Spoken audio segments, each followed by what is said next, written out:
সকালবেলা চা না খেলে শরীর কাজ করবে না ভাই, এর জন্য সকাল সকাল আগে চাই খেয়ে নিই, এর জন্য চাটাই সবার প্রথমে দেখাই।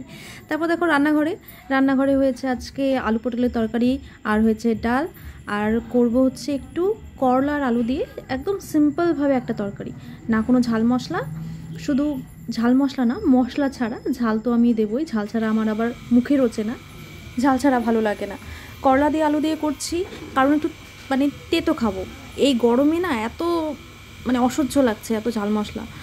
তো তারপর দেখো রান্নাবান্না হচ্ছে, এদিকে ঘেমে ঠেমে অস্থির। তারপর আমার করলার তরকারিও একদম কমপ্লিট, শুধু সামান্য পেঁয়াজ আর লঙ্কা ফোড়ন দিয়ে তারপর আমি করে ফেলেছি একটা করলার তরকারি। আমার কাছে ভালো লাগে, কার কাছে কেমন লাগে জানিও, করলা খাও কি না। তারপর এই যে ছোটো ছেলের জন্য আমি খাবার রেডি করছিলাম, সকালবেলা জানোই সবাই আপেল সেদ্ধ করি আমি ওর জন্য, তো আপেল সেদ্ধটা করছিলাম, এদিকে আপেল সেদ্ধটা ঘষে নিচ্ছিলাম। আমার বড় ছেলে আমার কাছে এসে কী জানি বলছিল, একটু আদর করে দিলাম। তারপর ওকে খাওয়ালাম ভাত, বড় ছেলের জন্য ভাত খাওয়ালাম না, ওকে মেখে দিয়েছি, ও নিজে নিজেই খাবে, টিভি দেখতে দেখতে খাবে, তাই এখানে দিয়ে ওকে মেখে টেখে রেডি করে দিয়েছি, ও টিভি দেখবে আর খাবে। তারপর দেখো সব হয়ে গেছে কাজকর্ম, এদিকে আমি ঘরটাও মুছে নিচ্ছি, ঘরটা ঝাড় দেওয়া হয়ে গেছে। তারপর চলে গেছিলাম স্নান থেকে চলে এসেছি, শ্যাম্পু করেছিলাম। আর যেই নাকি ভিডিও অন করব, আমার বড় পুত্র এসে আমার মানে ফোনের সামনে কিছু করবে না তা কখনো হতে পারে না, ও করবেই কিছু না কিছু। এদিকে শ্যাম্পু করেছি, এর জন্য চুলটা ভালো করে মুছে নিচ্ছিলাম।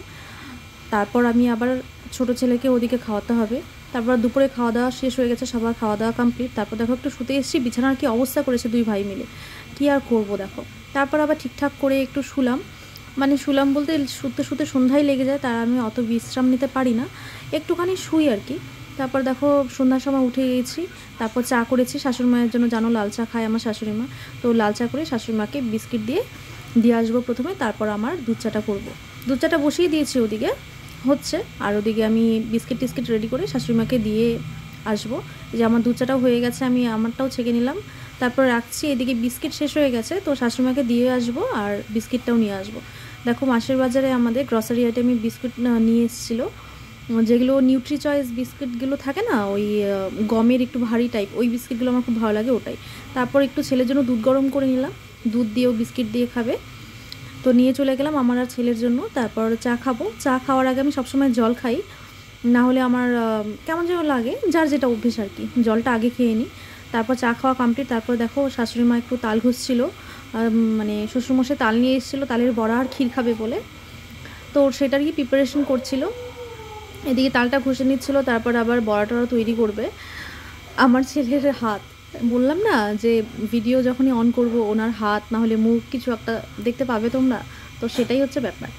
তো তাল ঘষা হয়ে গেছে, তারপর দেখো এদিকে বড়া ভাজাও হয়ে গেছে, বড়াগুলো ভাজছে, কিছুটা ভেজে রেখেছে আর কিছুটা ভাজছে, এভাবেই আস্তে আস্তে করছে। এগুলো ঝামেলার কাজ আর কি, এগুলো আমার দ্বারা হয় না, এইগুলো শাশুড়ি মাই করে, এত ঝামেলা আমার সহ্য হয় না।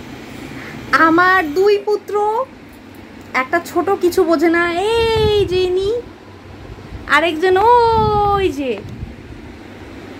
কথা একটাও শোনে না, কিন্তু আদর করার বেলা করতে হবে। ভাইকে কেন আদর করলাম, ওকে কেন আদর করি না, ওকে করতে হবে।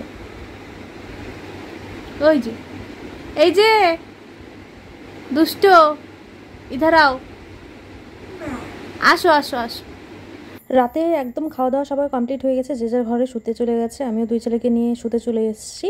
তো ওর পাপা আজকে দেরি করে এসেছিলো, তাই ছেলেদেরকে নিয়ে আমি শুয়ে পড়েছি। তো এগুলো হচ্ছে শনিবারে, যেগুলো দেখলে এতক্ষণ ভিডিও, এগুলো সব শনিবারের। তো দেখা হবে আরেকটা নতুন ভ্লগে, আজকের জন্য টাটা। ভ্লগ কেমন লাগলো জানিও।